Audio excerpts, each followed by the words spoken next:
What's up, everybody? Actually, I'll give everybody a couple minutes to join. I'll share, and then I'll start. Probably a good idea.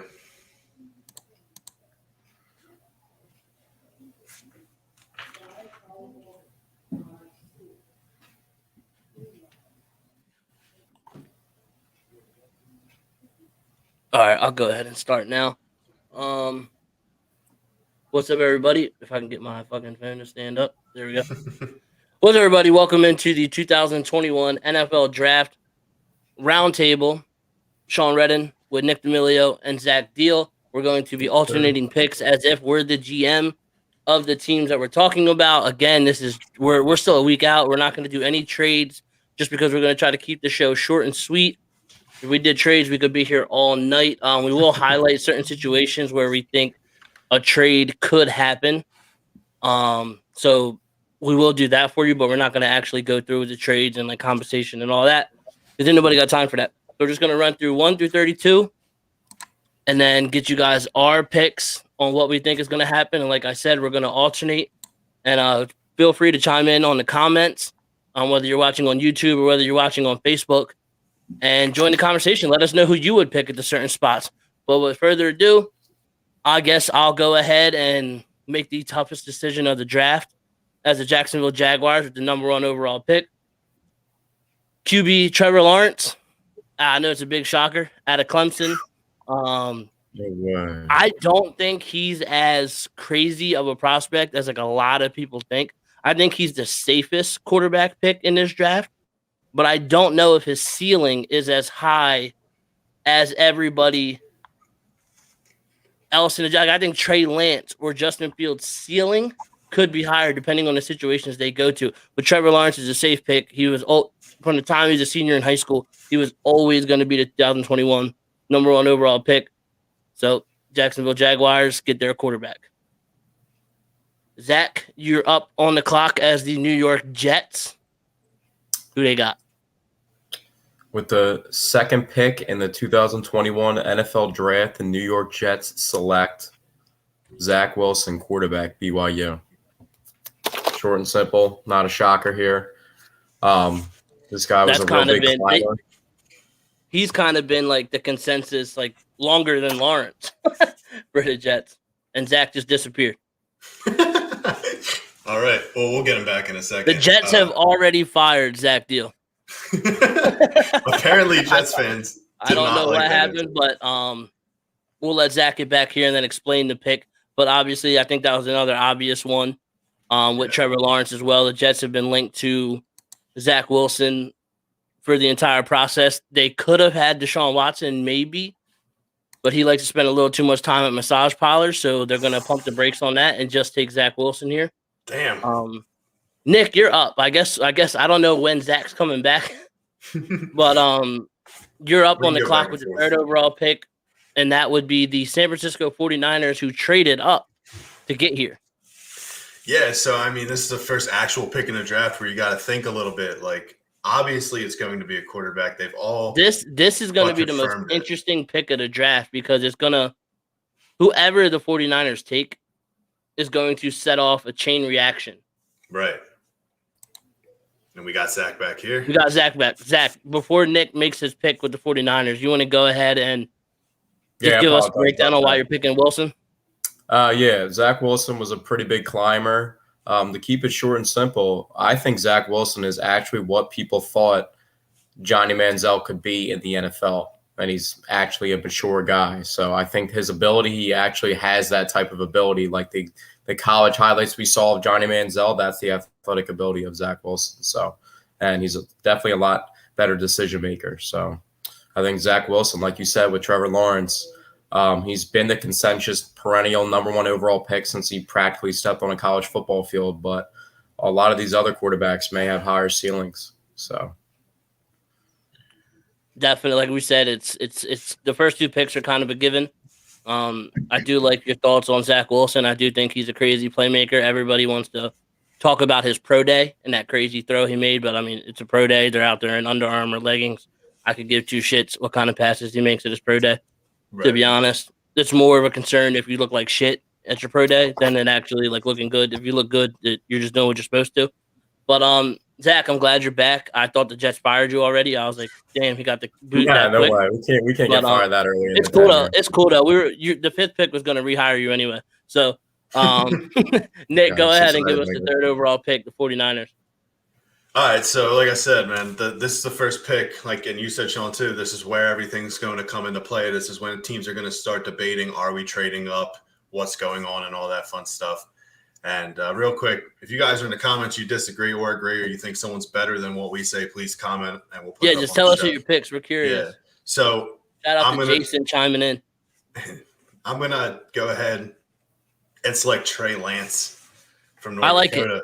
I just think, especially with the report today of the epilepsy, it's not an issue. As someone who has epilepsy, it's not. There's no sports issues. I mean, it's not a club. There's not going to be flashing lights. Justin Fields going to be fine.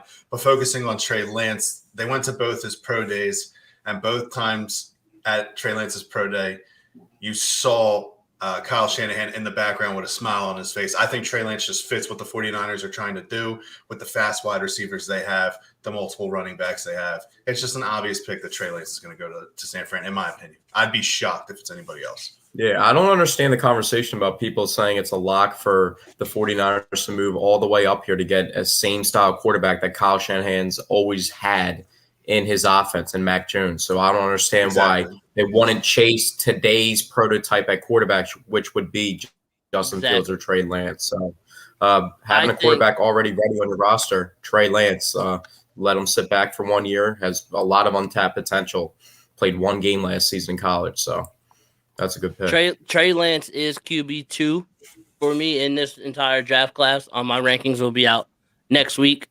If you're looking for that. But Trey Lance is QB2 for me in this draft. I think it's going to be between Lance or Justin Fields here. I think Mac Jones is definitely a smokescreen of trying to get teams to kind of trade up and give us some draft capital. But if John Lynch actually traded up to take Mac Jones, he should be fired immediately before the fourth pick's even taken. That's a fireable offense. I don't care that he went to a Super Bowl 2 years ago. That's a fireable offense. You can't trade up and draft a guy like Mac Jones.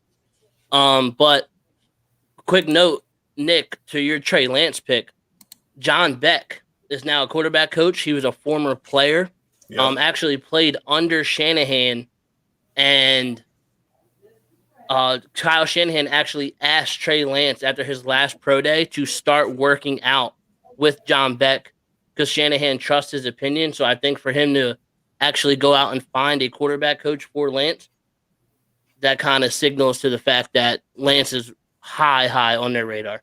Absolutely. And then to answer Jason's question before I get into the fourth pick, yes, I have Trey Lance rated higher than Zach Wilson by a good margin. Interesting. And now we have the fourth overall pick, and that's going to be the Atlanta Falcons. And I think this is going to be the second one. We just talked about the 49ers being a tough call on what quarterback they're going to take.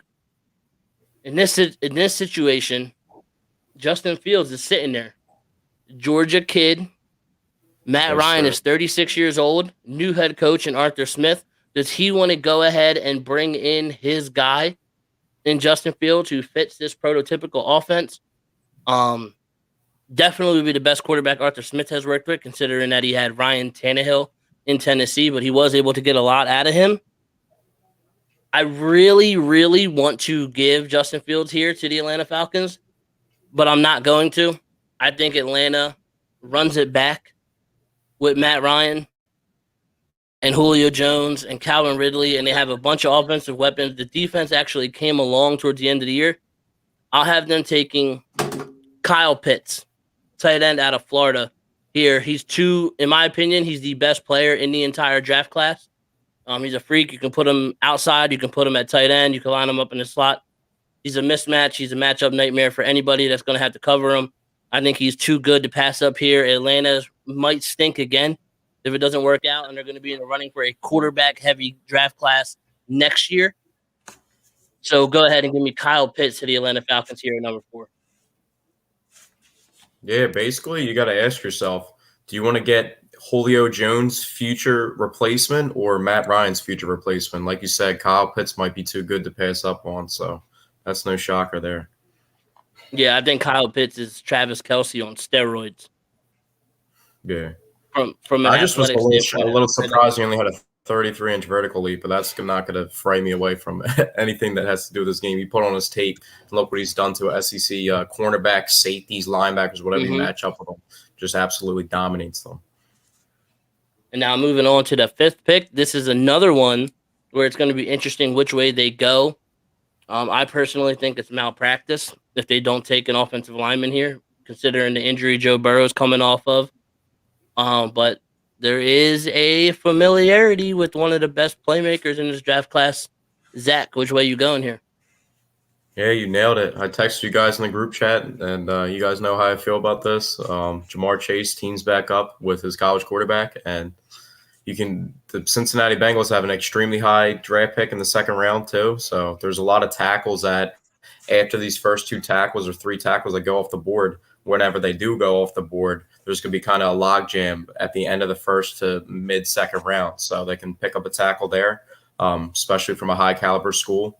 So I would say Jamar Chase, who arguably outside of, like you said, Kyle Pitts, so dynamic as a playmaker, might be the 2nd best player in this draft. If not, a lot of people actually do like him as the number 1 overall player in this draft with his ability. Yeah, I'm in agreement with you. Jamar Chase is the number 2 overall player in my rankings for this entire draft class. But in my opinion, Penei Sewell is a generational prospect at offensive tackle. And Joe Burrow was running for his life last year. And if they pass up on him to just go get another wide receiver, I know they lost AJ Green, but I would be hot. I know they were college teammates, but I would be hot if I was Joe Burrow and they didn't take Penei Sewell here with this pick. Nick, you have the 6th overall pick. The receivers they do have on their offense right now are definitely good players. But I just don't see T. Higgins or Tyler Boyd being a number 1 wide receiver in their offense. And if you can get a guy like this now, and like I said, having the resources and assets to go out and get a high caliber tackle with your 2nd round pick, I think this is the right move to make. Yeah, I mean, I could see it. Jamar, like I said, Jamar Chase, I'm never going to be mad at somebody taking. You could take Jamar Chase 2nd overall. I wouldn't be mad at you. but the Dolphins, the New York Jets, the steam behind Devonta Smith going to the New York Jets. Right after that's the recent bias. Right after the national championship, everyone's like, "Is Devonta Smith going 2nd overall now?" Yeah, no. No. Dolphins with the 6th overall pick. Nick, who are they going with? Well, I mean, after that pick by the Cincinnati Bengals, I think the Dolphins are sitting here drooling right now, and they're going to go take Penei Sewell out of Oregon. It's something you got to do. You're going to give Tua another year to really prove himself. He got benched for Ryan Fitzpatrick a bunch of times, so this is it. Why not give him some protection up in the line, help him out a little bit? Number 1 consensus best offensive tackle in the draft. So at 6, I'll take Penei Sewell if he's still sitting there. So that's a pick. I have no problem with that pick. Obviously, like I said, I think Penei Sewell is special as a prospect for the offensive line. I think he's definitely offensive tackle number 1 in this draft class. And if they're going to have some success, they're going to have to keep Tua. I'm not crazy about Tua. I think the Dolphins will be drafting a quarterback in a couple of years. But if you're going to give him a chance at success, he has to be protected. So the Dolphins go with Penei Sewell with Nick D'Amelio making that pick. That means I have the Detroit Lions again. I'm up on the board with Justin Fields still there. I think if this situation happens how it plays out on the actual draft, this is a spot where you could see the New England Patriots trading up to get Justin Fields here in this spot. He could sit behind Cam Newton for a year. What better quarterback for a guy like with the body type and game of Justin Fields to sit behind and learn than Cam Newton? I think this would be a spot that works really well for them. But in this scenario, the Detroit Lions just traded for Jared Goff, and we're not doing any trades up. So I would personally have Fields going to the Patriots right here in a trade up. But for the sake of argument, for argument's sake, in this scenario, I'm going to have the Lions taking wide receiver Jalen Waddle out of the University of Alabama. He's super fast, so good after the football with the ball in his. After the catch with the football in his hands. Dynamic playmaker, can return punts, can return kicks, and they just lost Kenny Golladay. Marvin Jones isn't getting any younger. Their only weapon they really have on the offensive side of the ball, outside of DeAndre Swift as a running back, is TJ Hockenson at tight end. They have no real weapons outside. Go ahead and give Jared Goff, Jalen Waddle here, and get yourself an outside weapon moving forward. I think if recent memory serves me correct, I actually think that Marvin Jones is a Jacksonville Jaguar now. Correct. You are correct. I think he left, so he really doesn't have anybody. So they lost him and Golladay. This pick makes a lot of sense. And that moves on to the Carolina Panthers here at number 8. Justin Fields still on the board, but the Panthers did just trade for Sam Darnold. Nick, what are Matt Rule and company doing here? Or I'm sorry, Zach. It's actually intriguing to mock Justin Fields here with the playmakers that the Carolina Panthers do possess on the offensive side of the ball. I personally, if I was Matt Rule, I'd be like, yo, Sam, I'm sorry, but I never thought Fields is going to be here. But yeah, exactly. That's what I'd be saying. I don't know. A lot of people had the quarterbacks top 5 going in, but I feel like now there's the Mac Jones steam is just cooling down a lot. Yeah. The Detroit Lions, they definitely, the Carolina Panthers, they definitely have a good young nucleus, but they could use some more playmakers. They just lost Curtis Samuel, but they could definitely use a left tackle. So I'm going to go Rashawn Slater, Northwestern, notoriously known for being one of the only guys that could actually shut down Chase Young when he played against him in college. And you guys were saying consensus. I like Penei Sewell a lot. He's probably my number 1 overall tackle, but I don't think it's consensus and perennial that he is the number 1 overall tackle. Actually, a lot of people like Rashawn Slater a lot because he's more proven, has more strength at the point of attack. Penei Sewell is a great athlete, but this dude, Rashawn Slater, has proven he can go toe-to-toe with the best of them. So I'm going to go Rashawn Slater here at pick 8 for the Carolina Panthers. Love the pick. Slater is definitely offensive tackle number 2 in my eyes. Like you said, you probably have him closer to Sewell than I do. But Slater is an absolute dog. Just watch one of his workout videos. They're insane. But I love the pick here of Slater to the Carolina Panthers. Keep your guy that you just traded for and picked up his 5th-year option. Keep him upright, like we just said. Winning football starts in the trenches. And that's what they're trying to do here. I love the pick out of them. The Denver Broncos are now up. The Drew Lock, not the quarterback. Given he wasn't a first-round pick, so it's not like you're saying, we're moving on from him already.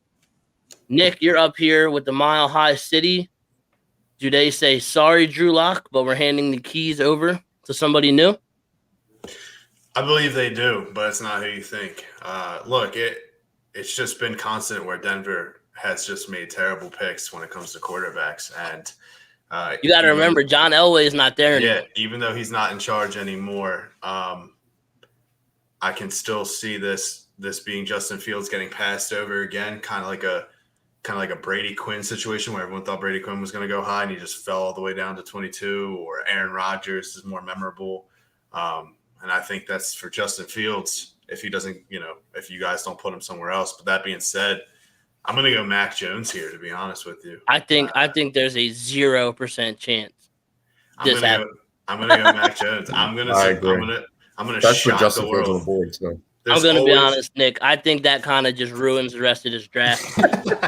Look, there's always that one pick. I don't know where else I would put I would send Justin Fields. I'm already plotting. I actually thought about this scenario today, and I have another spot where I put Justin Fields. You already ruining the draft. You escalated it. I already know where I'd put Justin Fields, but I'm telling you right now, there's always a shock in the draft, and this will be the shock pick.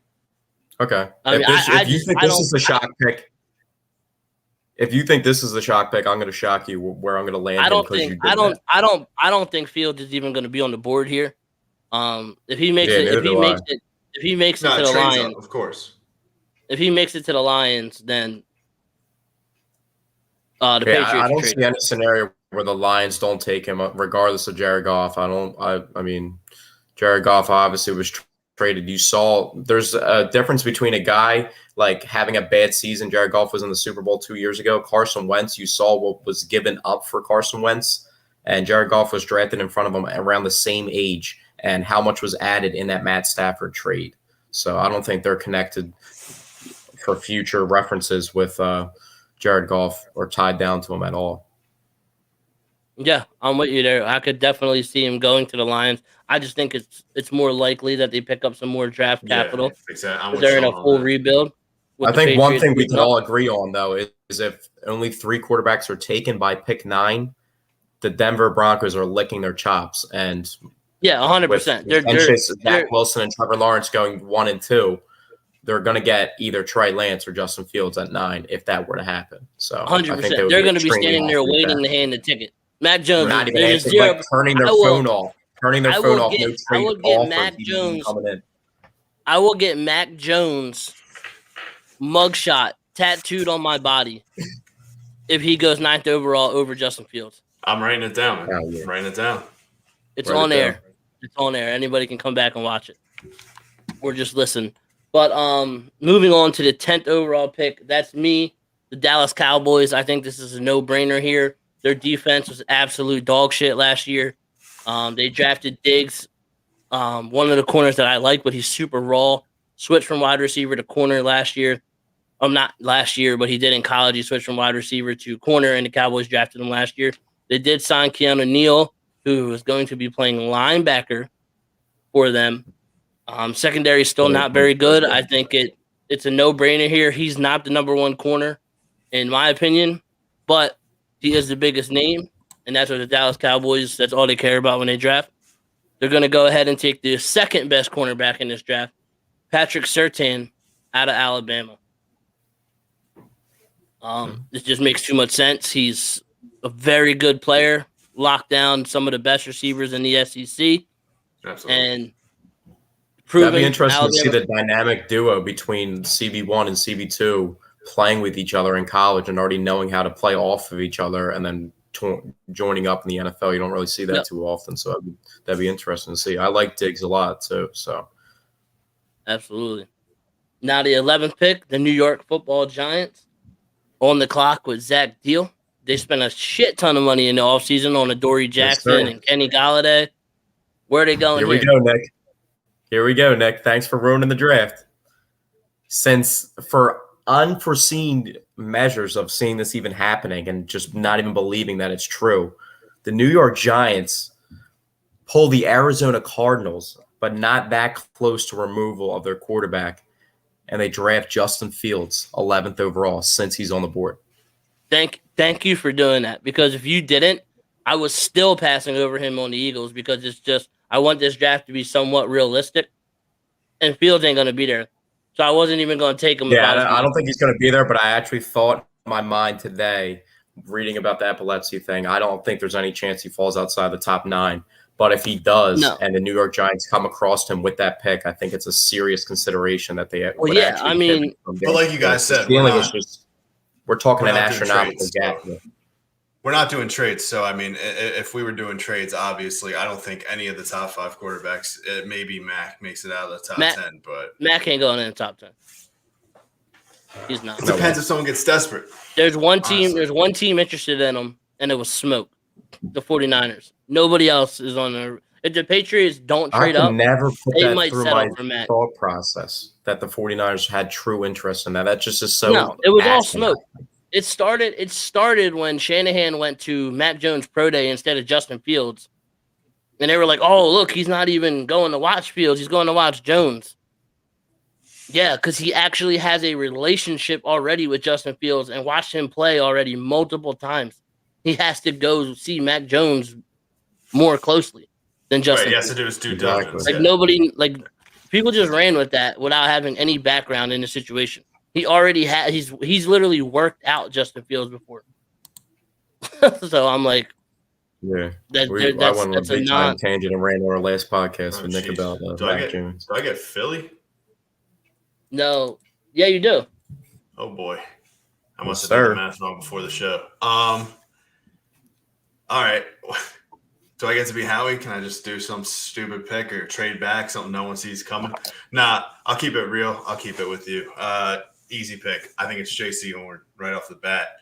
Darius Slay kind of proved to me last year that he is a serviceable. He's a good corner, but he needs a number 2 out there. I will be ecstatic. He's getting a little older now, and I just think that J.C. Horn, even though he did transfer from wide receiver, some may say, he's still learning. But after what I saw, what he did to Kyle Pitts this year, who I think personally is the number 1 player in the draft, Kyle Pitts, the only player who was able to lock him down, and Sean actually was the guy who pointed this out to me, and I went and watched it. It was unbelievable. So I think J.C. Horn here, while Devontae Smith is still on the board, and you might hear some of the Eagles fans freaking out, as he should be. I agree. As he should be. You might hear some of the Eagles fans freaking out with this pick. Guess how many fucks I give that Devontae Smith won the Heisman? 0. I'm taking Jalen Waddle every day of the week. I know we have 100%, 100%, and that's not like the 100%. Craziest opinion, but I've always felt that way about Jalen Waddle being a better receiver than Smith. Yeah, I think Jalen Waddle would have went on to win the Heisman if Devontae Smith. If Jalen Waddle hurt his ankle. He wasn't the punt returner or a kick returner before Waddle got hurt. Yeah. That would all them duties would have went to Waddle, and he's more explosive by a mile than Devontae Smith. 100%. And I'm not hating on Devontae Smith. I think he's a pretty good wide receiver prospect. He's super small, and then everybody wants to bring up, but look at Deshaun Jackson. Deshaun Jackson is bigger than Devontae Smith. Yep. So just think about that for a second. But regardless, this is not a hate Devontae Smith show. I like Devontae Smith. He's in my top 5 wide receivers in this draft class. But if you're upset that he's still on the board here, you're going to hate next Thursday. Because NFL teams are way down on him than the fans are. Yeah, no, they're worried about that size and him having time to put on the size and openly saying, I'm not doing it, that hurt him. He didn't run or weigh in at either Alabama's pro days. And that right there was a giant red flag to me. Because I think he was going to run slow, and I think he was going to weigh less than 170 pounds. I agree. But regardless, I still think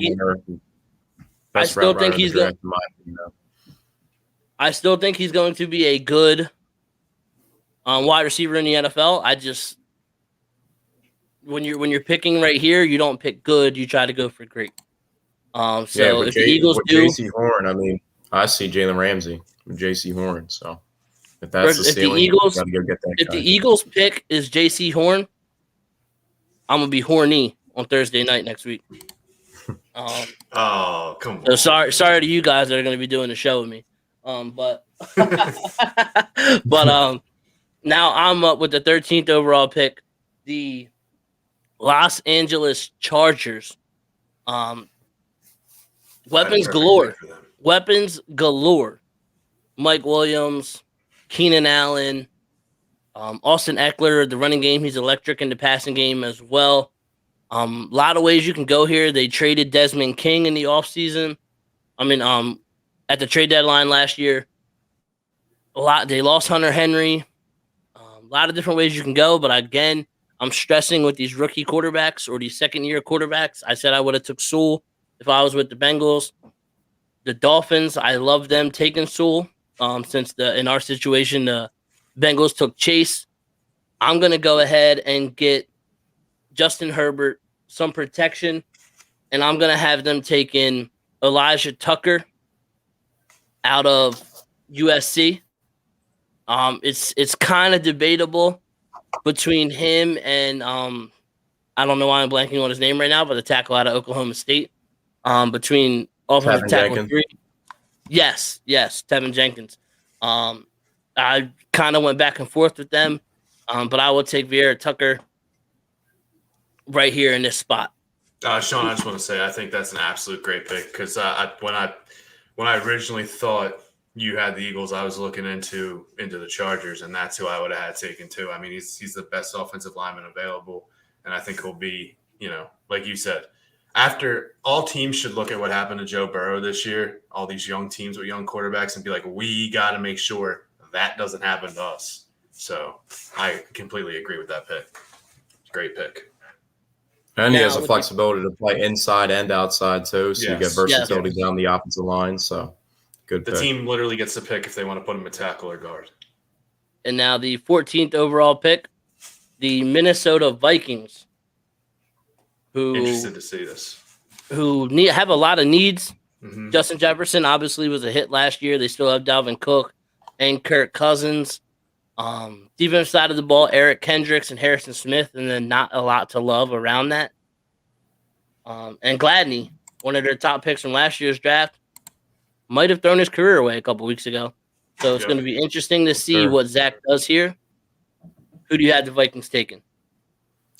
Like you said, they need a lot of help all over the place. I think the offensive line definitely needs some help, but with the guys taken in front, as we have had mocked before, I don't know if I can take a tackle this high. So I think they do need.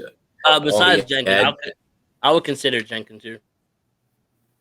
I would consider Jenkins here, but if you have the ability to get your hands on the number one edge player in the draft, even though the defensive line isn't the strong suit of this draft, but you get to pick and choose the number one guy here, I think they're going to take Kwity Paye, Michigan defensive end, and pair him with Danielle Hunter. I thought you said they were taking the number one edge. That's the opinion. I mean, Kwity Paye, I just feel like he has to grow into his frame. He just has a lot of untapped potential. I know you're a Miami guy, and you got two guys. I know you got two. This team right here owns edge 1 and edge 2 in this draft class. I mean, you were just talking about how Trevon Diggs still has to learn switching positions. So Gregory Rousseau moving from wide receiver to defensive end, he's still got a little bit to learn, but that's definitely a lot of untapped potential too, right there. Jalen Phillips. That's how I feel. That's how I feel about Jalen Phillips too. Jalen Phillips, of course, he transferred too, so we didn't even get the best look of what he can truly do yet. But I think Kwity Paye. I don't personally think Kwity Paye is actually the number one edge player. I just think at this spot and what they have on the roster, that there's mocks out there having him going 12 to the Eagles, and I might off myself live on the show if that happens. There's a lot of mocks him going to the Giants too. A lot of teams, they got him going all over the place. So he might be the player that might have the biggest range besides Mac Jones. Now I would have no problem with Paye. My player comparison Paye is actually Brandon Graham. I think he's going to be a late bloomer, but then ultimately end up having a pretty successful NFL career. Oh, so I got the Patriots, huh? You got the Patriots. That'd be a perfect Eagles pick, man. It was Derek Barnett. Is Derek Barnett going to blossom anytime soon, or no? Exactly. Stop. Exactly. Yeah, I thought it was Terrell Suggs 2.0. You got a better shot at Josh Sweat starting midway through the year. Look, I got the New England Patriots here, and this would be a perfect spot to take Mac. Look, the Patriots always – here's my thing with the Patriots, man. They always take these players where I'm like, everyone else had a third-round grade on them. You're taking them in the second. They got, like a seventh-round grade on them, and they're taking Asiasi in the fourth. Like, there's just a lot of weird things with the New England Patriots. Bill Belichick doesn't care how high ranked you are. He cares how you fit his system. And we know there's only one position that they don't have a need at, and that's tight end. Because they drafted one in the second round and then signed the number 1 tight end and the number 2 tight end in free agency. I'm actually thinking when I look at this team, I'm thinking they need an edge rusher. And since Kwity Paye goes off the board, I'm gonna take Sean's boy right here. I'm gonna take I can't pronounce his last name. I'm terrible with these names that end in vowels. Gregory, how do you say his last name? Gregory Rousseau. Rousseau. I'm gonna take Rousseau here. I was battling with myself how to pronounce that for I think he hurt himself by sitting out this year. I thought he was top 10 originally. He had a very good first year as like a defensive end, like getting starter time 2 years ago, or I guess 2 seasons ago. And I was like, if he comes out and has another like year like he had his first year as a starter, he's a surefire top 10, top 8, maybe even top 5 pick because he's that good. because he's that good. And when he sat out, I was like, ooh, I get the injury aspect. That's not a smart decision. But you don't have enough film. Exactly. Him transitioning from that position, he was the consensus number one pick before he made that decision. Not that consensus number one pick, but he was a consensus number one edge player in the draft. And talked about as like the number one defensive player overall. Oh, 100%. And then sitting out when you transition positions is just not a good idea. And as a Miami fan, I was salivating at the thought of having Rousseau on one end and Phillips on the other side, yeah. And then Quincy Roche, who led the nation in sacks, who transferred from Temple as a rotational piece with them too. Oh, and then he ruined my dreams. So I ruined his draft stock. But no, he definitely hurt himself by sitting out. But this is good value here, I feel like, for the Patriots. This is a very Patriots-like pick too. Absolutely. I like Rousseau here to the Patriots.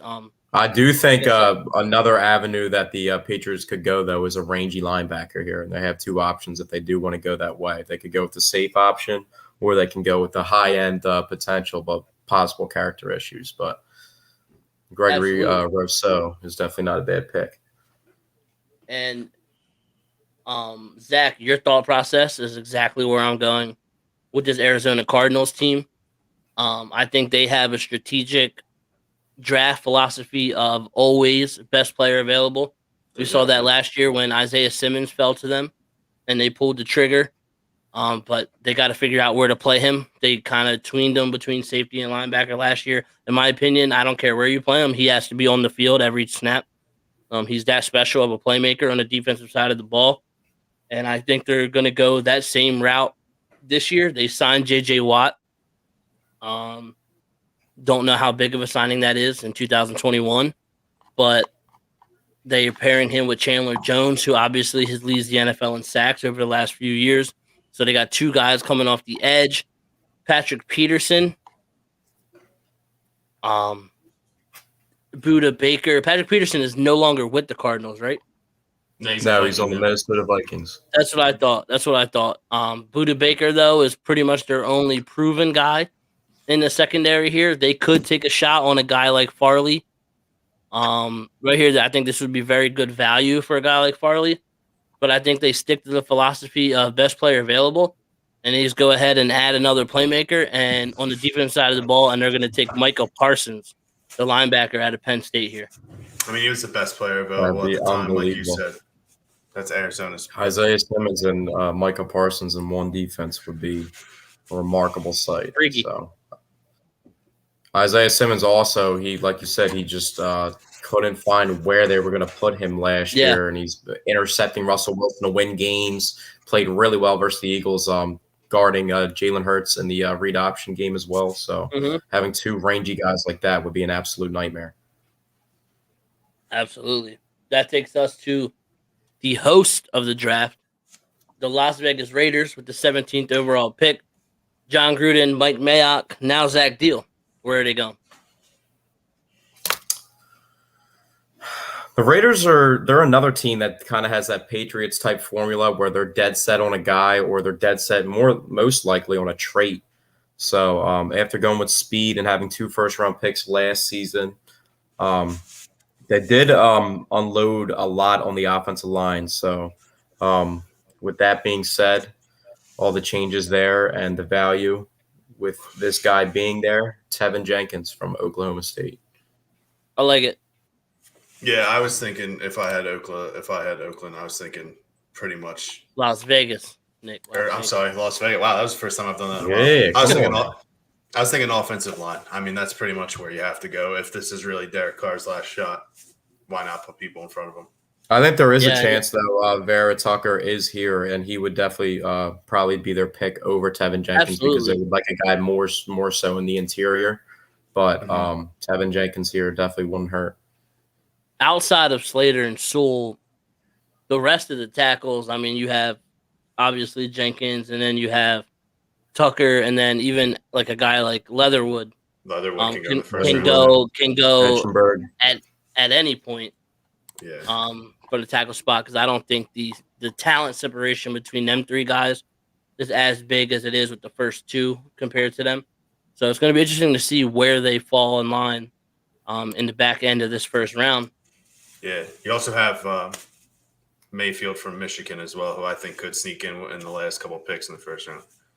So, yeah, it's kind of like it's not very, in my opinion. I don't think this offensive tackle class is crazy, but if you're picking in the back end of the first round, you can get a guy who's probably going to have a career as a decent starter in the NFL. Like as years past, we had guys like in the third or fourth round that were going, especially like from a school like Wisconsin, where you were like, this guy can actually be a starter this late in the draft, potential future. But I think you're gonna have to find those guys early in the second, or like we just said, in the back end of the first round with this year's class. But that takes us down to South Beach. The Miami Dolphins are back on the clock after taking Penei Sewell with the 5th overall pick or 6th overall pick. And Nick, ironically, you're the one that drafted Sewell. Who you got coming up for pick number 2 in the first round for the Dolphins? So one thing I noticed with the Miami Dolphins, real quick, not to get into a deep thing, is they completely screwed over Kyle Van Noy, which should be illegal what they did to him, signing him to this big deal and immediately cutting him. However, that does open for a team that was relatively great other than quarterback play at 10-6. This opens up a hole for them. So to me, it's a linebacker, and the best one available that I can think of right now is another name I'm going to butcher. It is Jeremiah. Just call him Jock. Wusu Camaro. Yeah, I'm going to call him Jock. It's just J-O-K. Yeah, I'm going to call him Jock. I know you're a Notre Dame guy, so you know the full name there, Zach. But, I mean, kid's a good linebacker. I think he'll fit in right there. I think he's a day one starter. Like I said, Van Noy, they told him he's another guy. I don't think he's as special as Isaiah Simmons is athletically, but he's another guy that can bounce between safety and linebacker. He plays, honestly, a lot like Jalen Smith, just not as athletic. He plays a lot like Jalen Smith played at Notre Dame. Here, though, for the Miami Dolphins, I'm really looking at an offensive playmaker. Yeah, I hear you. I'm just going with the one spot.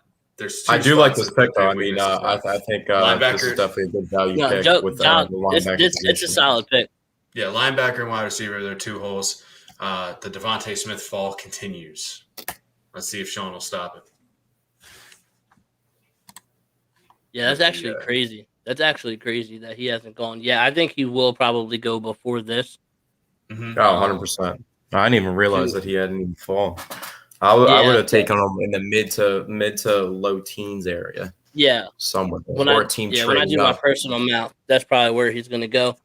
But yeah, it's difficult when you got 3 different people. But I mean, honestly, I think I am going to stop the slide here with the Washington football team. They're still not really sold on a quarterback. Ryan Fitzpatrick obviously coming in. You don't know what you're going to get from him on a game-to-game basis. You hopefully it's more Fitzmagic than Fitzpatrick, but that remains to be seen. They got that low-grade beer Heineken as the backup who balled out versus the Packers.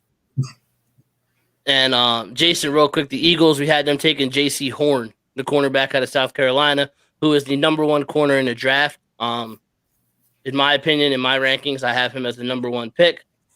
And we talked about if Horn is the Eagles pick next Thursday night, then you will have one horny host on Thursday night in me. Just one. Just one. I'll be excited. I mean, just one. You don't love it like I do, Nick. You wanna rock, paper, scissors, shoot right now? Rock, paper, scissors, shoot is definitely a good gasp on how competitive somebody is. If somebody wants to run it right now live, we can do it for the fans. That's what I talked about, bro. People were blowing that all out of proportion. I'm like, dude, this guy is fiery as hell. Like, stop. You're just looking for reasons to pitch. Oh. What is good with Zach, bro? Zach's got that Walmart connection today, bro. He got an upgrade from cricket. But anyways, you had the Washington football team. I had the Washington football team. They have no answer at quarterback, really. Offensive line is decent, could probably use an upgrade, but I'm not willing to pull the trigger here with Tucker and Jenkins also off the board now. Maybe I could be talked into Alex Leatherwood here for the football team, but I think they need some playmakers.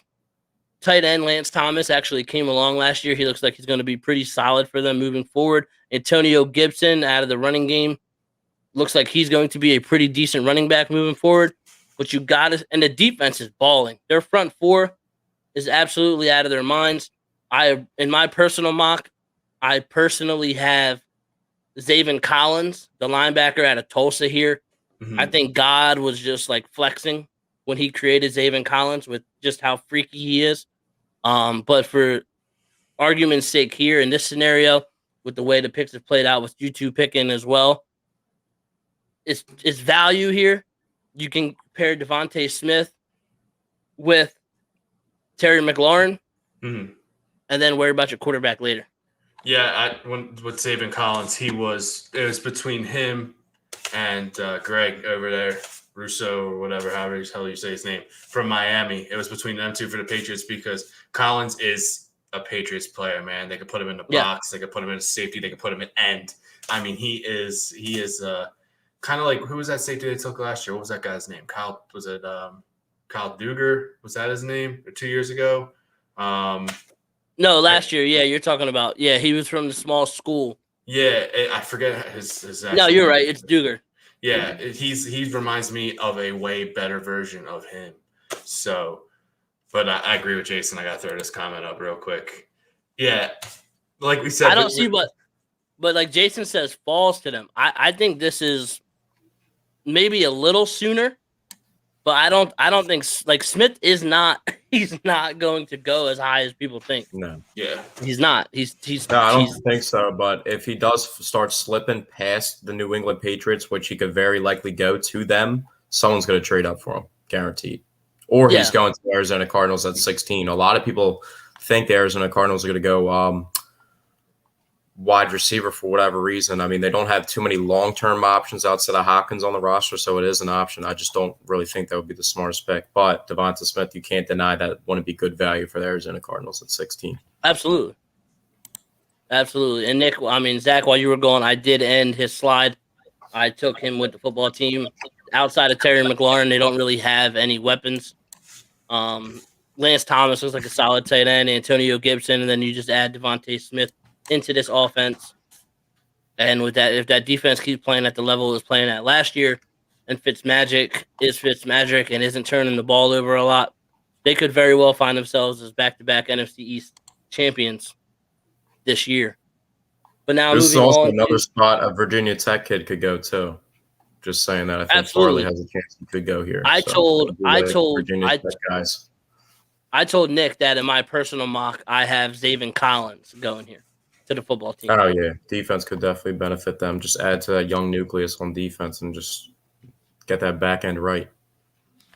But now we have, speaking of your guy who Caleb Farley here would be tremendous value, the Chicago Bears losing Kyle Fuller, but they also could use some weapons and maybe a quarterback with the Red Rocket now as their starting quarterback. But Zach, you're up with the Chicago Bears. I think this one is just, it is what it is type thing. It's funny because somehow the Chicago Bears get shafted again at the quarterback position. But I mean, look at the.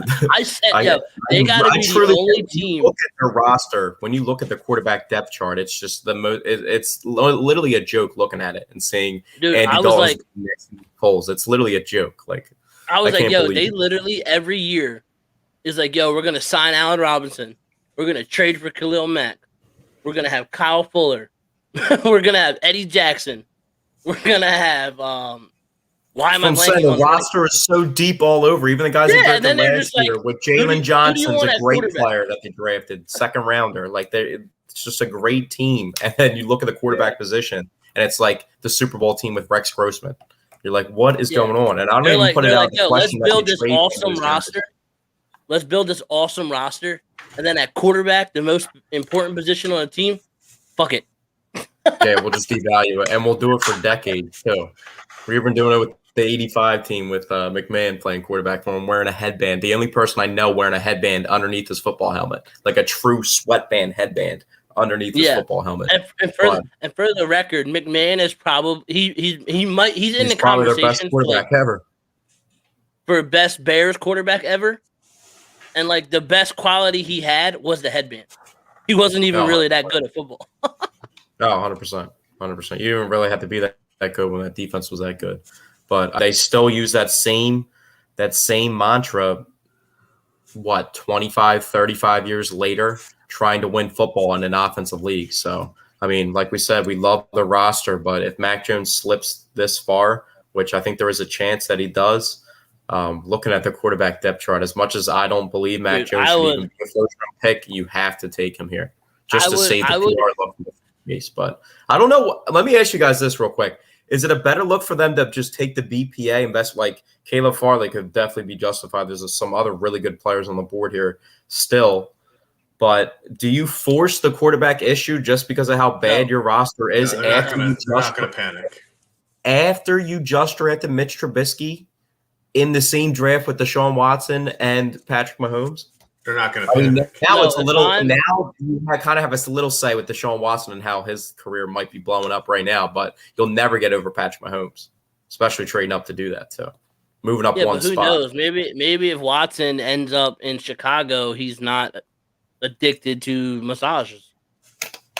Hey, it's cold over there. Yeah, it's cold and windy. I don't know if there's too much massage going on. Zach, you got 45 seconds on the clock, man. We need your pick. Oh, I told you, Mac Jones. That's what I'm saying. He did go Mac Jones. See, I would honestly fly to Chicago and hand out free hugs if this is it. You just had Mitch Trubisky. Then you signed Nick Foles. That's what I'm saying. That's as much. I'm like trying to hold my tongue back from drafting this guy here, but it has to happen. Wait, Mac Jones is getting drafted twice? How's he going to do that? Oh, wait, you're right, Zach. He got taken by the Broncos. Mac Jones got taken by the Broncos? Remember we were giving Nick shit? You guys were giving me crap. How do you not remember? Oh, man. Oh, that must have flew right over my head. Zach's been writing a list and he missed a play. Oh, good news for Chicago. That is really good news. Yeah, I literally have every pick checkmarked. All right, well, we saved it right there. So it's an easy pivot. Caleb Farley. Get another Virginia Tech cornerback to replace the old Virginia Tech cornerback. Cornerback 3, in my opinion, tremendous value.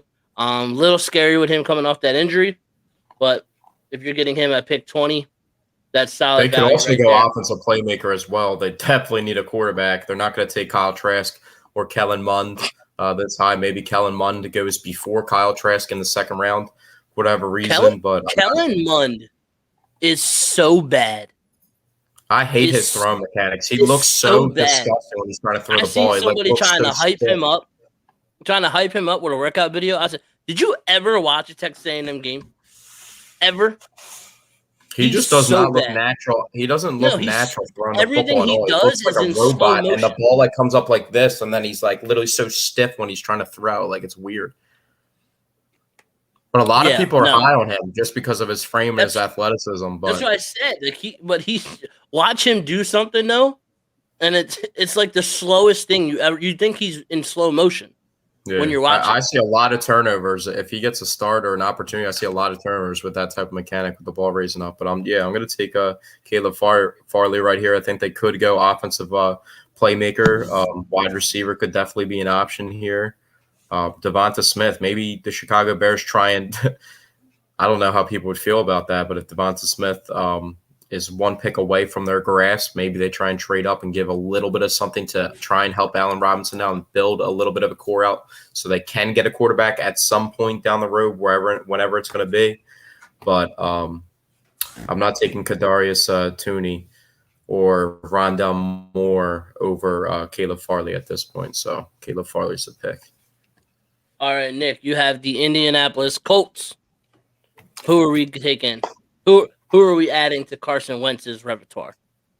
So I got the Indianapolis Colts. First thing I think of is you're a pretty good team. I mean, Indy's a pretty good team. There's really not that many holes. I was thinking safety, but I don't want to go to safety yet.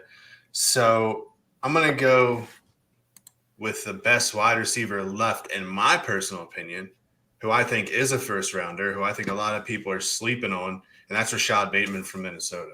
Second best wide receiver in this draft. I think a lot of people are sleeping on him. I think he'll be great there. Like I said, T.Y. Hilton signed that 1-year deal. I kind of feel like this is his farewell year, his thank you for your service year. He can't stay fully healthy. Can you imagine Pittman Jr. and Bateman in 2 years or next year? If Bateman didn't go to Minnesota, he would be a top 15 pick. Yeah, I 100%. If he was at LSU or Alabama or like Auburn or like also something didn't opt like out. that, I think if he would have opted in, he would have also had a lot more eyes on him as well. He would not have, because Minnesota sucked. I think this is but Minnesota's producing some pretty good players in the NFL of recent though. So my boy, who I went with the 15th overall pick in the mock draft when we did this last year, you guys were clowning me, and then has probably the most iconic play. Nobody clowned you for saying he was the number 2 safety in the draft in my rankings. Yeah, I just had him in the Broncos. There was no shot in hell he was going 15th overall. He should have now, but if you do a redraft, he should. But that's all based off potential. That's why I drafted there. But I mean, anyways, I think that's how he's not the 15th best player in that draft. You're looking at this. I would have to sit down and look at it. I think the Colts are sitting here right now with a kind of Philadelphia Eagles, Minnesota Vikings flashback where they thought the Bears were going to take a wide receiver, and they're just licking their chops that they didn't take their guy. So that's what I'm going to go with. I think it'll be a pretty solid pick, another weapon to make sure Carson Wentz returns to form. But I'm excited for this next pick. I'm excited to see what Sean's going to do, pick 22 with the Tennessee Titans. This is going to be a tough one. There's a lot of different ways you can go. The Titans lost Corey Davis. They lost Adoree Jackson. They lost Jonnu Smith. They really have Tannehill and Derrick Henry left, and A.J. Brown, obviously. But this is a team that has one of the biggest bust draft picks last first round. One of the biggest busts possibly Isaiah of all time. Wilson. Possibly of all time. Yeah. They traded him to Miami, and then he said he doesn't even think he's going to play. That's why you play rock, paper, scissors, shoot on Zoom calls. Find out if the guy wants it. You don't end up in a situation like that. But there's a lot of different ways you can go here. Newsome is a guy I think is the best or the most scheme versatile corner in this draft. I think you could put him. He has the best hips, in my opinion, in this draft class. From a corner, his hip fluidity is off the charts. And I think he would be a solid pick here. It'd be really good value. Kadarius Toney, Elijah Moore at wide receiver. But for this, A.J. Brown is a stud. You lost Corey Davis. They have nothing else. I'm going to go ahead and, in my opinion, take the best wide receiver remaining on the board, and it's going to be Terrence Marshall Jr. out of LSU. Ooh, okay. And like I said, I really wanted to go Newsome here, but in my opinion, I think they have bigger holes on offense than they do on defense. Yeah, see, I like. Yeah, they need more versatility on offense outside of when the Derrick Henry show can't get going. Yeah, I like Terrence Marshall Jr. actually to the Eagles at 37, but I wouldn't be surprised if he went earlier. I think he's another guy who's underrated by a really good wide receiver class. So absolutely, at least a really reliable Philadelphia Eagles wide receiver class. So yeah, I mean, and there's still great wide receivers out there. You got Moore and Tooney who still haven't been picked yet. So a lot of people think Josh Reynolds is destined for a breakout year, though. He did have not the biggest opportunity with the LA Rams, but he did play well. But I just don't see him as a true second receiver. I would like to say he's a totally different style. As a true second receiver. Yeah, he's one of those guys where if he gets matched up on a guy that's projected to be a third corner or something, he's going to make him eat dirt. But if he's consistently trying to produce as a number two, he's not going to work out. He meant biggest bust. It says biggest first round draft bust ever. Jamarcus Russell. I don't think it's Ryan Leaf. I think it's Russell. Ryan Leaf looks worse because it's compared to Peyton Manning. He's going to have to live with that the rest of his life. But I think it has to be Jamarcus Russell. Oh, he was Jamarcus Russell drafted in the 2007 draft after him. Jamarcus Russell was so bad that the NFL made a rule and capped how much you can give a rookie because they didn't want teams being victims of what happened to the Raiders when they took Jamarcus Russell. They sent him home with blank videotapes and asked him to, and then quizzed him on them when he came back to the facility, and he was talking about the coverages he saw on the film, and they were blank. That was a match made in hell, though. The like we said earlier with the New England Patriots and their draft mindset, and the Oakland or Las Vegas Raiders now, they're so dead set on a guy. They see a guy like that, 6'7", 275 pounds, throwing the ball like 90 yards in the air. But I just want to know the evaluation outside of what they claim to be the intangibles. And if you look at past that, second overall, we had Megatron. We had Adrian Peterson, 7th overall. Patrick Peterson, 5th overall. Cameron Hayward in that first round. You can go down the list of guys in that first round that were missed. Darrelle Revis picked 14th. Yeah. Go off the top of my head. So that's Sean, it's the worst. Did you go Newsome? I'm sorry, I missed that. Was that your pick? No, I went with Terrence Marshall Jr. That's right, Marshall. Now I wanted this pick, and I'm kind of a little upset. I'm actually very happy I got this pick. Yeah, I'm a little upset. I wanted the Jets, man. It's actually worked out the way that I envisioned it to work out too. So the New York Football Jets got their quarterback of the future with the 2nd overall pick. The New York Jets fans are going to be extremely happy with this draft because the high end, with all the picks that they do have, they have so many picks and so many assets. 21 draft picks in the next 2 drafts, including this one, but. They're licking their chops now. They get their quarterback. Their offense has been so dry, bland, and boring. It's literally their offense could be resemblant of a raising. You can go every offensive skill playmaking position, go tight end, which they've had the worst production in the past decade of the NFL by far at that position. But obviously they can't get their hands on Kyle Pitts. It'd be crazy, though, if they drafted him 2nd overall, but there's no chance that's happening. That'd be crazy, though. But here, having their first chance, the first chops at the running back position. Like I said, this is going to make New York Jets fans extremely happy that they can get some flavor to the offense. They're going to take Travis Etienne out of Clemson.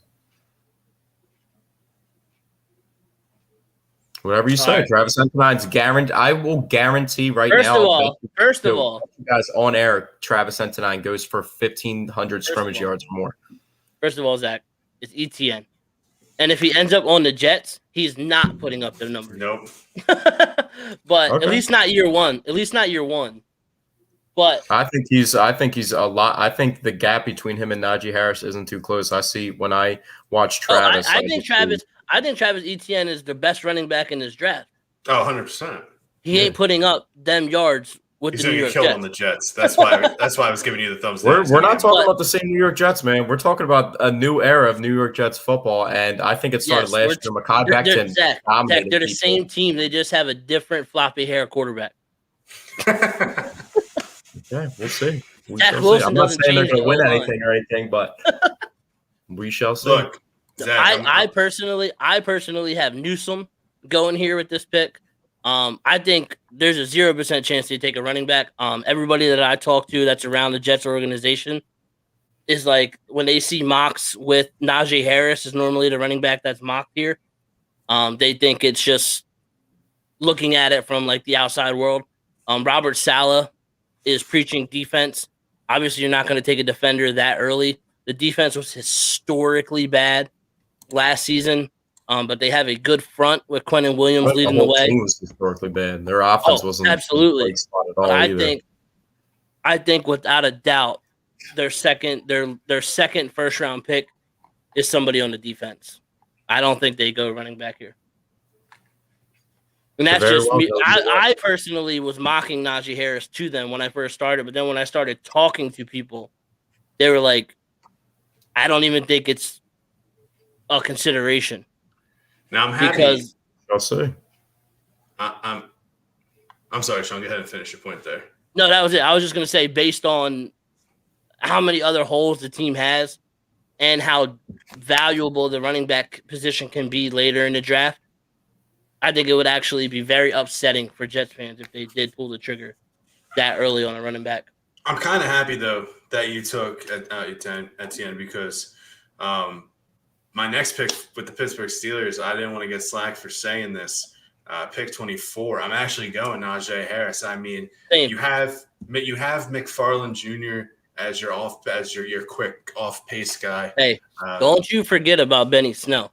And you have Benny Snell as another 119 yards in the beginning of the season, and then went for like 300 total on the season. Another small running back, but they're going to try to do what they did with James Conner that didn't work. They want a workhorse, big back. It's been working since Deuce Staley. It didn't work with Conner because he stinks. Yeah, and now you get Najee Harris, who I think is a bulldozer type running back, and that's their weakest point. Ben's getting older. You don't want to force Ben's old ass to throw 50 times. He's going to throw 4 picks. First of all, you have Najee Harris. Ben Roethlisberger announced he's coming back for the 2021-2022 season.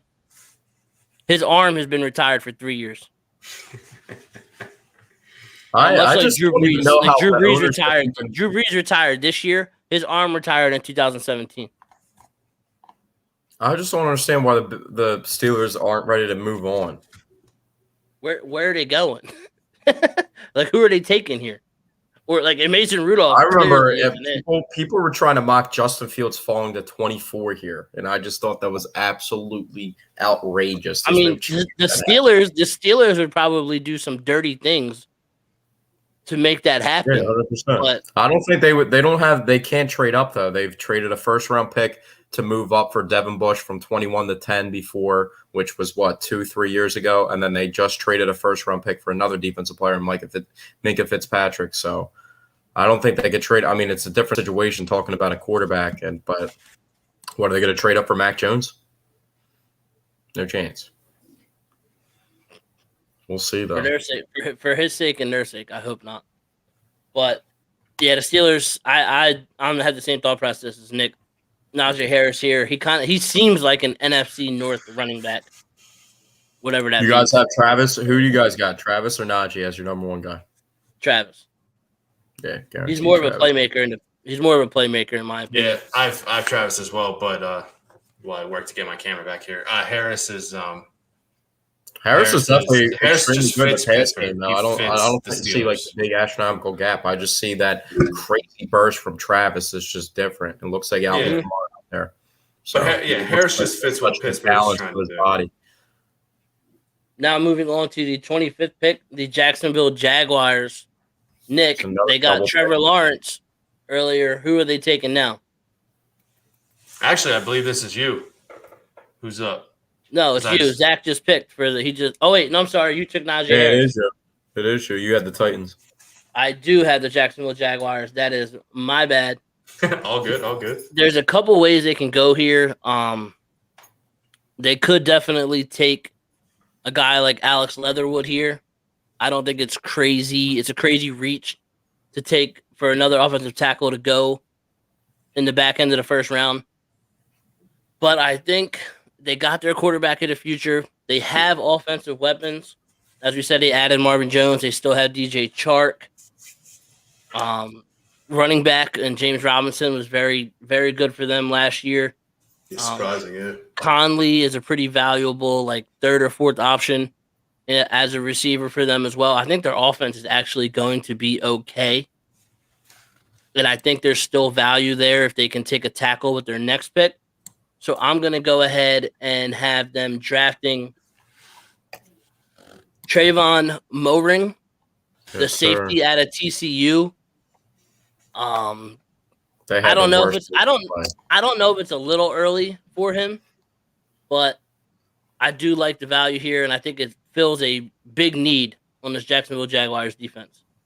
100%. They had such bad safety play last year, so I was waiting for the name to come off your tongue.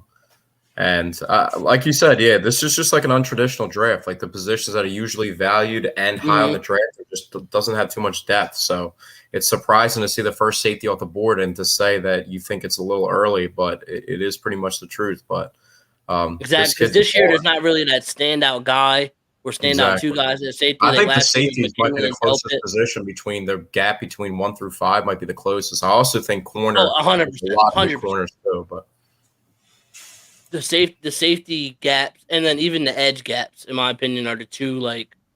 If you're drafting the fourth best player, he could be better than the number 1 ranked player that's on everybody's consensus ranking. 100%. I think we all agree that we had that certain vibe and kind of we just feel with the quarterback position. Like Trevor Lawrence has been the number 1 guy for so long that but these other guys are gaining ground and they could truly, depending on the situation they go to. But I mean, Jacksonville starting with Trevor Lawrence and Urban Meyer, it's not too bad of a proposition.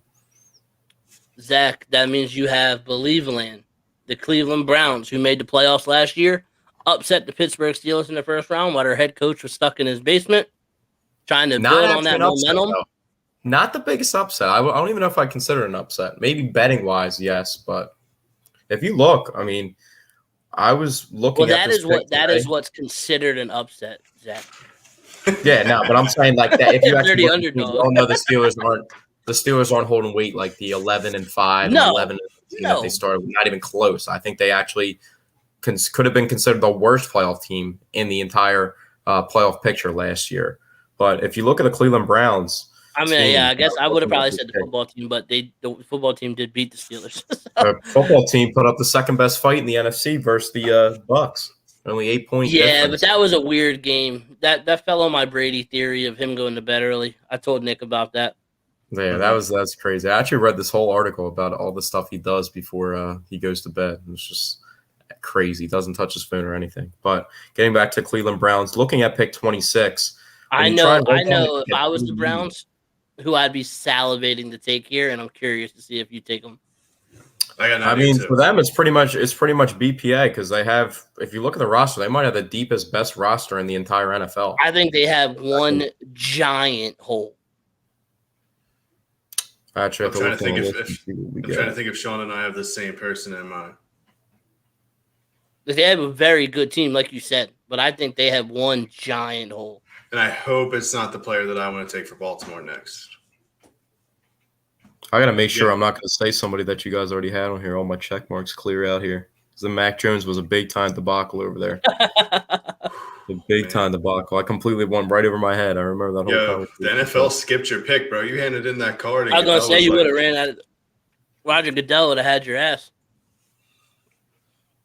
Yeah, here. Hopefully you guys didn't take him, and I missed him at some point. But they're trying to patch up a position. I mean, Jadeveon Clowney isn't the long-term solution for them off the edge. So I think at pick 26, getting Jalen Phillips here would be good value. So I'm going to take Jalen Phillips. I'm not going to say that's a bad pick. Like I said, I think Jalen Phillips is edge number 1 in this draft, just with his raw abilities. If he's able to stay healthy, he's going to be an absolute freak. But that wasn't who I had in mind. I think they have one of the worst linebacker groups in the NFL. I think they have a pretty good secondary and a very good front 4, but their linebackers are atrocious. If I was the Browns here in this situation of how our draft played out, I would be sprinting Zaven Collins' name up to the podium. Yeah, Zaven Collins is definitely a beast. I just think this year, a lot of the teams that signed free agents, they're on there's a lot of 1-year deals that were given out. Mm-hmm. And they may have signed perfect example, the Miami Dolphins. They could easily, if Jamar Chase is for whatever reason there, say the Cincinnati Bengals go left tackle Penny Sewell. They signed Will Fuller on the offseason. That's not going to stop them whatsoever from running the pickup for Jamar Chase. And I think another team like Jadeveon Clowney has played for 4 different teams in the past 4 years. And to get a young face in there that can grow with I'm forgetting his name, Myles Garrett right now. Myles Garrett is an absolute force, an absolute beast. This dude could go drop 18 in the NBA if you wanted to. So he's an absolute crazy athlete. And you can get Jalen Phillips, who I feel like has a lot to grow into, and another physical specimen, almost 6'6", 260. Match them up with Jadeveon, bam.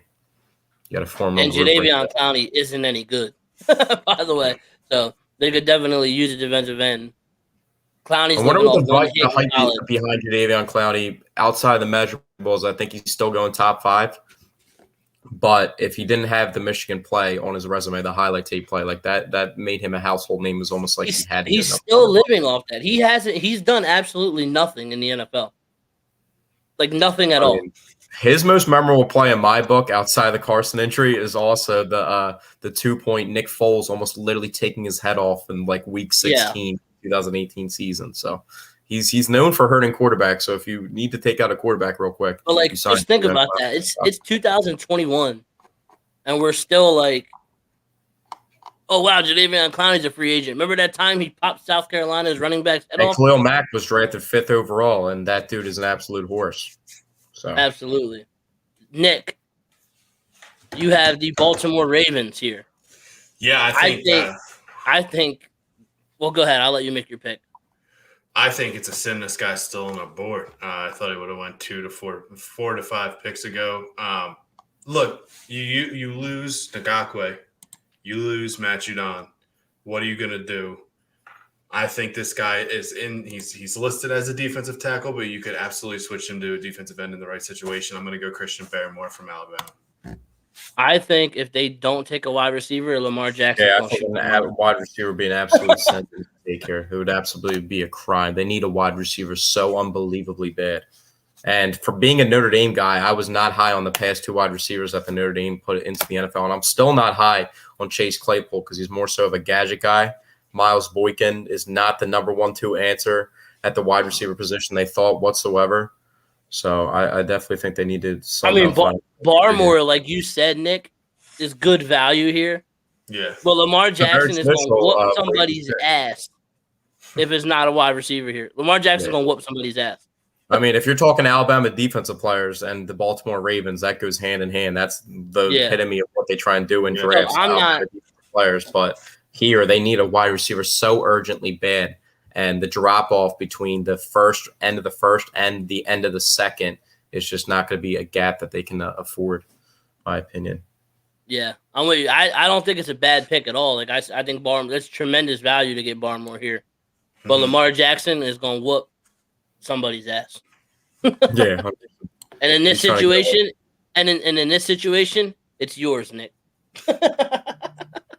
But also, I do understand what Nick's saying because if you do look at the wide receivers that went on the board with Marshall being off the board, I don't think they would try and pair Hollywood Brown with another small speed receiver. They need somebody with size to balance it out. So Marshall would be the pick if he's here, but I don't see them trying to force the issue with Tooney or Rondell Moore. I mean, it wouldn't be bad to have Rondell Moore with that athleticism. But Rondell Moore ain't going this early, but Elijah Moore is still on the board. Yeah, I mean, there's hype. I mean, when a dude's running a 4.3 and a 41-inch vertical, you never know. If this was Madden, I would take Rondell Moore in this spot. Oh yeah, 100%. Rondell Moore's going top 10 if we're talking Madden now. But exactly, that's my. I had the same thought process as you. Is they're not going to take one of them two because they're the same as Sacramento Brown. I refuse to call him Hollywood Brown until he actually does something. Which is why I let into my pick. He had a strong end of the season. If you look at the numbers, he had I was huge on him too. I was roasting him on Twitter the whole first half of the season. He went off in the second half of the season. So. He was on my fantasy. He was on my fantasy team. I cut him in week 7. Yeah, he was bad. Pick 28. I have the New Orleans Saints. The Drew Brees-less New Orleans Saints. I personally think they need to go wide receiver here because outside of Slant Boy, Michael Thomas, they don't have anything. And then you're gonna have either tight end Taysom Hill at quarterback, or you're gonna have blind Jameis Winston at quarterback. So they're gonna need all the help they can get from the wide receiver position. But like we just said, Marshall's off the board. I could see them going with a guy like Tony or a guy like Moore here in this spot, but they already have Smith, who kind of fits that type of style receiver. So it's not really a dominant, like, go up and get it kind of guy here. So I will make Dave happy, and this guy should already be off the board, in my opinion. They're getting tremendous value, and they're going to take Newsome, the cornerback, out of Northwestern. I like him a lot. Pair him up with Lattimore, and it's going to be. And when you're playing against Tom Brady,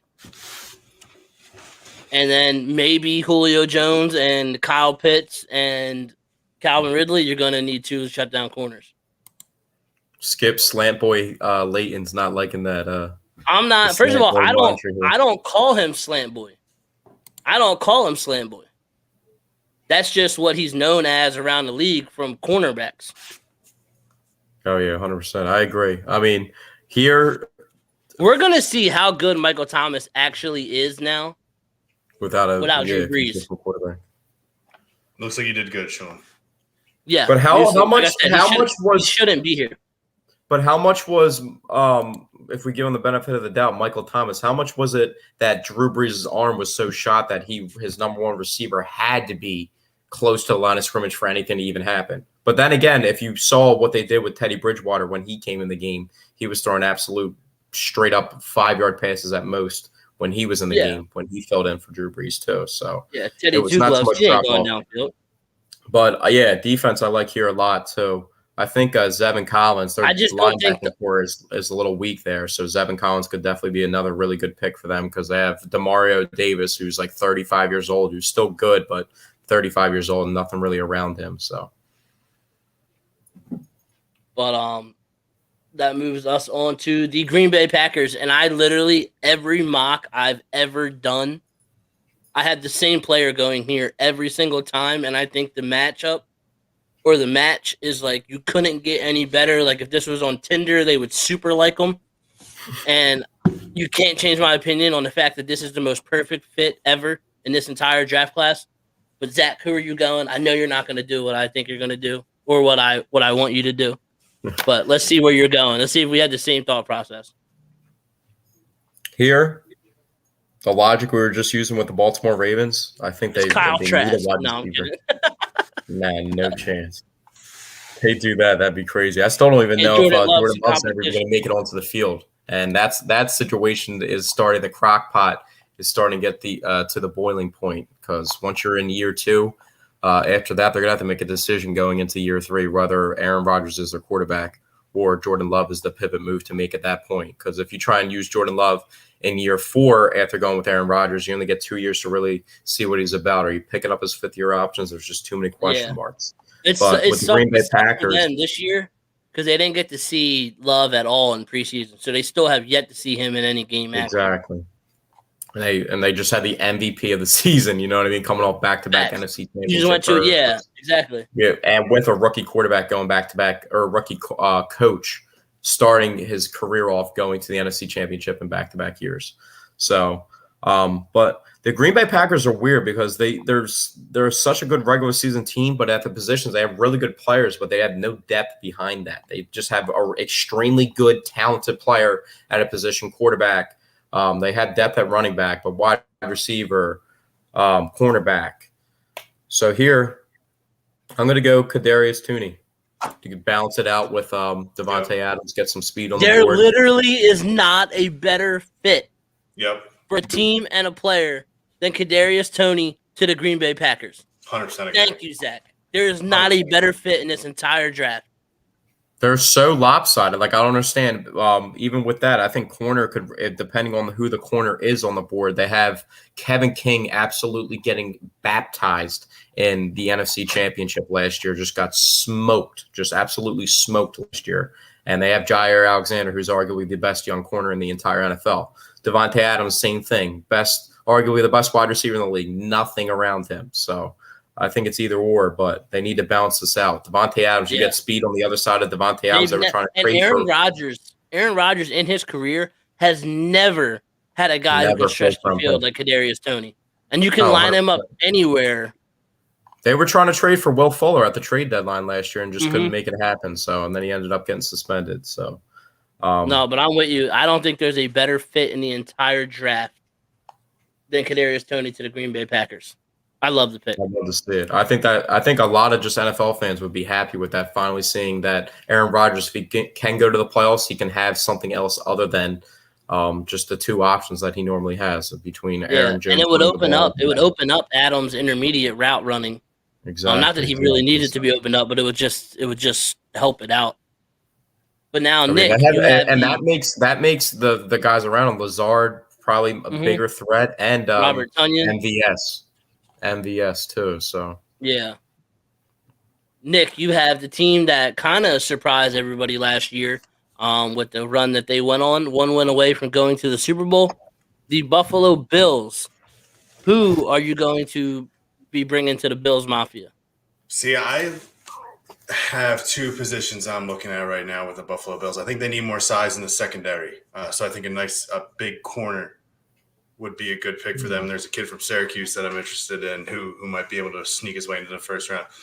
But I'm also not sold on Dawson Knox. I feel like Josh Allen is the kind of quarterback who could really benefit from a great tight end. So that being said, I got two tight ends in my head. I'm bouncing back and forth between. I'm just going to – the first one that comes out of my mouth is going to win. I'm going to go Pat Vermuth from Penn State here. Might not be the best pick. I think he is logistically and personally. I think he is a top to mid second round tight end. I also like Belvin Jordan here from Miami. But I'm gonna go. That's tight end too. That's tight end too. I agree, but just the way Buffalo's style is, I think Buffalo likes white guys. Yeah. I'm gonna go Pat Vermuth here. I like Jordan better. I think Jordan should go higher. Just going off of some stuff that I'm reading, but I probably would have had. I like Brevin Jordan a lot. I just don't have either of them going as first rounders. Me either. But the end of the first round players. But I did see Pat go. A lot of people had Pat going to the Jags at 25 too. They could definitely use the tight end. So, but you also have to think that actually just reminded me. I would have took Zaven Collins. There's a lot of premium players that are still in the trade block that could fill positions, especially young. Like at this next pick, I don't want to spoil or anything, but if we were doing trades. If you told me that the Kansas City Chiefs and the Baltimore Ravens could get a deal around the 31st overall pick to send Orlando Brown over there, I think that would be a good trade for both sides. Or maybe at some point, whatever they give up. Orlando Brown's out there. You got Zach Ertz still on the trade block who could fill the hole for the Bills later on in the draft if they want to trade a third or a fourth on day 2. So that reminded me just if we were doing trades, there is some premium players out there to be had. Exactly. But Zach, you're going to have the second to last pick of tonight's mock, the Kansas City Chiefs. Is this me? This is you. I just had the Packers. I'm so bad with the order. It's ridiculous. Yeah, that's so good. I'm bad with everyone's bad at one thing in the draft. I'm bad with seeing which players and making sure I'm not picking them in spots they were already taken and stuff. You're bad at the order. It's funny because we are getting to that point in the draft, Zach, where I actually thought Collins was gone, or else I would have liked Collins here too. Yeah. I thought he was gone. I personally I did think we were having a conversation about it. I thought he was going to. I'm going to go Zaven Collins here just because the Chiefs defense still is not very good. Collins is a run stuffer, but is very good in pass coverage as well. He's an athletic freak.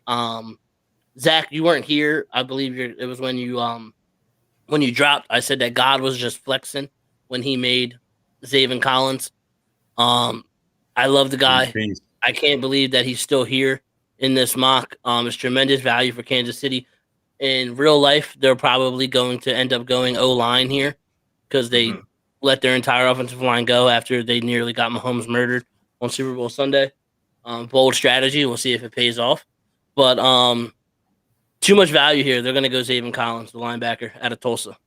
Yeah, like you said, there's a very likely pick. He goes to the Browns at 26, but if you just look at the value between a linebacker and an edge guy that seems like he hasn't reached his potential at all yet, and Jalen Phillips, I think that just has more high-end potential to it. But, yeah, Zaven Collins here is definitely immense value. See, I agree with Sean. Realistically, in a real draft, if this wasn't confused, wasn't like with 3 different people doing it, I would like Leatherwood or the dude from Texas, Sam Cosimi here. I think he's I think there's a very good chance. I think if it was a different team besides the Baltimore Ravens, it would be more realistic and be a lot more talked about Orlando Brown truly becoming a Kansas City Chief. But do the Ravens really want to trade a high-end tackle like that to one of their biggest contenders? I think if the Ravens do trade Brown on draft night, which isn't out of the realm of possibility, it's going to be to move up. Yeah. So where are we at now? We are at. You get the Super Bowl champion Tampa Bay Buccaneers. Zach does. With that theory, though, right before we take the last pick in the draft, with that theory, if the Baltimore Ravens do trade Orlando Brown to move up from 27. The guy to target, we're talking about Alabama defensive players, offensive players, Devonta Smith. If he falls, that could be likely for them. That could be the team that's going to move up for him. So I think that they're going to take a shot in the dark and try to move up using Brown to try to snag one of the top tier wide receivers. But it's going to be interesting to see how far Brown is able to get them up. All right, Zach, let's close out the draft, brother. Yes, sir. The Tampa Bay Bucks. This is another team. You look at the Tampa Bay Bucks roster, the Cleveland Browns roster. You look at it, and you're just like, who should these guys draft? They're just absolutely loaded. It's all luxury at this point for the Bucks. Yeah, obviously coming off a Super Bowl win. Damn straight. I'm not saying it's me, but I ain't saying it's not me. I moved to Tampa. The Lightning won the Cup. The Bucks won the Super Bowl. The soccer team won the championship as well, and the Rays and made the Toronto Raptors aren't going to make the playoffs. Yeah, and we don't count them down here. And the Tampa Bay Toronto Raptors. They're renting. They're renting. I was about to say they're renting. The Rays went to the World Series. So I'm not saying it's me, but they didn't all do that before I lived here. So it could be me. It could be me. Who we got, Zach? You're thinking really hard about this. I'm just making sure I got all my guys crossed off because I missed a couple picks. They're taking Mac Jones. No. I was gonna make a joke about Kyle Trask. Yo, if Mac Jones was gonna sit behind a quarterback though, this should be Brady. Yeah, 100%. But Mac Jones also has a beer belly. Brady was just skinny. Mac Jones has a beer belly. When you have 2 DUIs, you probably do have a beer belly. Yeah, Mac Ben Askren Jones is what we're going to be calling him from now on. But here they like you said, it's just a luxury pick. I think they could use some D-line depth, but I don't see any guys really being worthy taking at this point in the first round of that prototype. So I'm going to give them the best wide receiver available. It sounds crazy that they would draft the wide receiver, but Elijah Moore still being on the board, looking for future options. Chris Godwin. You got to take the guy when he's there. Especially if Antonio Brown leaves. Exactly. And it's crazy. Even though I'm a huge fan of Scotty Too Hottie Miller. Yeah, I love Scotty Too Hottie Miller, but Elijah Moore, man, I think that could even make the offense more explosive. I wouldn't if a running back falls here either. I honestly would not. If one of the top 2 running backs falls to this point, I'm not taking that out of the realm either because Ronald Jones and Ronald Jones, you think they would still take? But how many Fournette? How much I love Fournette, but at the end of the day, how many 1-year contracts are you going to give Fournette? You're not going to give him a long-term contract either. And Ronald Jones, I don't even know if you're going to pick up his second option. So if you can get Travis Etienne or his name ain't regular season Lenny, it's playoff Lenny.